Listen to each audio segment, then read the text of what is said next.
Hey there everyone, and welcome to The Happy Teacher. With online teaching being a hot topic right now, I decided to make today's video about how to teach online.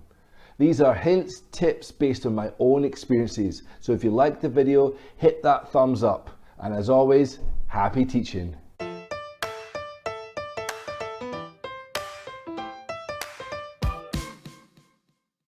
Teaching English online is gaining popularity. The current coronavirus situation in China is forcing a lot of schools to rethink how their students and parents access their English programs. The obvious solution is for the moment to have kids safe in their wee homes corresponding with the English teacher on a one-on-one basis via the internet. This can give teachers more freedom and flexibility to teach from different locations, like coffee shops or libraries, or on the move with 4 or 5G. And it means the school can attract a whole host of different students from around the world. Teaching English online is still quite daunting for a lot of teachers, even those with multiple hours of classroom experience. There are many ways to go about it, so here is some guidance for those of you who are unsure. If you have any comments or questions, please leave them below. Thank you. So, let's start with the obvious stuff. What do you need? To teach online classes or video courses successfully, you'll need a decent internet speed, Skype or a similar video call app such as WhatsApp, WeChat, Zalo, a computer with a webcam and a headset, or an iPad and a stand might be okay, and a fun, friendly, patient and punctual personality. Some online English companies might require a TEFL or a similar certificate, so that's something you should think about. But if you're teaching already, you probably already have that. Stand out from the masses. Teaching online is a competitive market, and there are many options to choose from. Companies like VIP Kids, Dada and Magic Years all allow you to sign up and teach open classes and build up your own students, or alternatively they allow you to have an interview, which is about 20 minutes with fairly easy questions, to fill the time blocks and go full time with them. If you decide to go this route, it can be quite difficult to get up and running, and often classes are strict with times and materials, and they're not always great with the standards. However, many people enjoy these types of classes, and I have many friends who love it, so give it a try if you think that's the sort of thing you might like. To get the most out of this type, you need to be adaptive and roll with the punches times, expect cancellations and technical difficulties.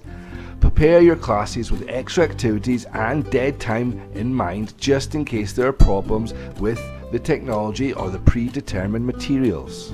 Going private is the best method for most people.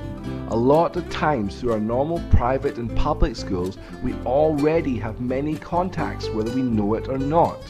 Going private means you can adjust your own schedule accordingly and pick and choose which classes suit you best. It does take a while, however, to build up your schedule, and to do this you need to be able to stand out. Build up your profile on freelancing websites to help build up paying students. Help yourself stand out by being clear on who would benefit from your lessons and why they would benefit from your lessons.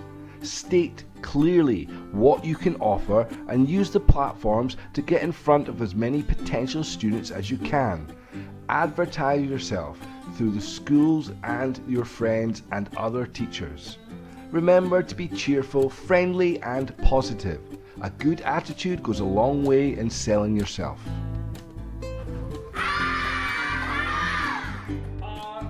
Cart. Yard. Barn. Show your names.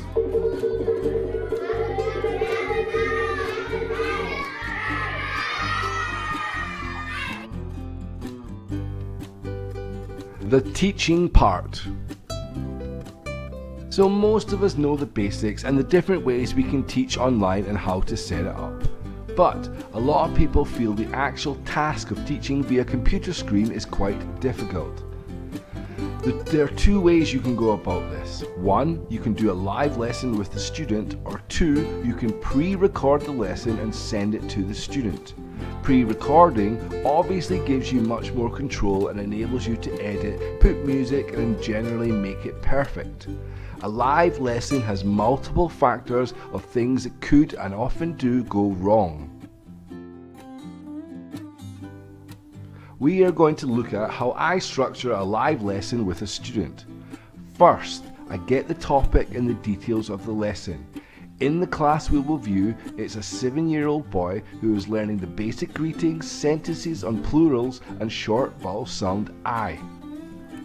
So the first tip I can give you is obviously write a lesson plan. I would start by writing it how you'd write for a full class, then break it down into smaller chunks for that one student. You have to know what your objectives are for the lesson and what you expect from that student at the end. Include as much speaking and listening as possible, and if you can, do some reading and writing parts too. H-A-P-P-Y, poo. Poo, quickly. H-A-P. No, poo, that's sad. Look at this one. Sad. S-A-D. Sad. The second tip is over-plan. Make activities short and quick fire. Most likely the lesson bulk for the lesson I'm going to be doing is going to be focused on the phonics materials, which are quite dull and quite boring, so I need to try and break them up with little fun activities. For example, if I'm drilling the word apple, then I'm going to drill it and give the student 30 seconds to drill it with me and maybe do the actions together. Then we're going to have a competition to see who can draw an apple in the next 30 seconds. Then after, we'll compare it. You can do the similar thing for each of the vocabulary words. The third tip is over-exaggerate everything. TPR is king here. Every word, every sentence can be broken down into an assigned action, especially for the younger levels. This makes it fun and visual for the child, and it makes it much more entertaining for everybody.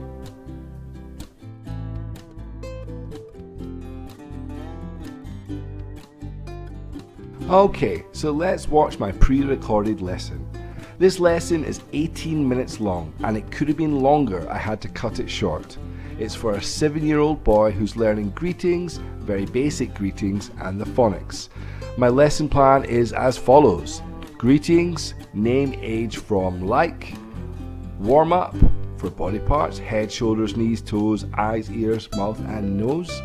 Sentences, plural with want and don't want. And then finishing with phonics, short vowel sound I.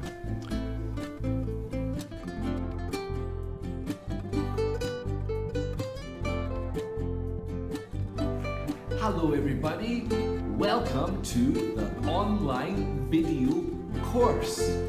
My name is Teacher Nick. Say, hello Teacher Nick. Very good.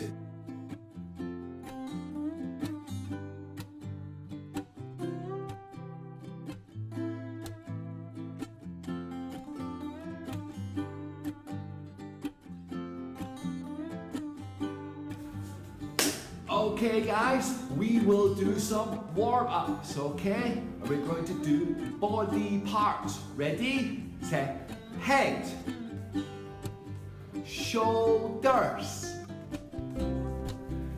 knees, toes,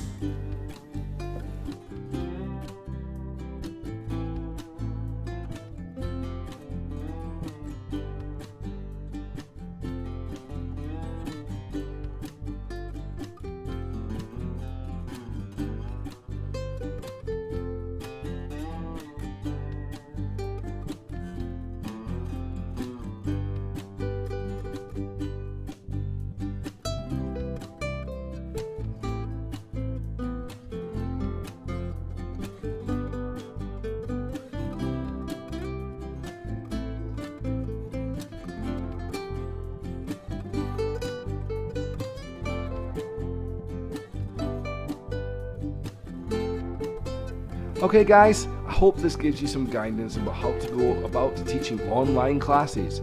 Please comment below with more ideas, I'd love to hear them. Thank you very much guys, happy teaching!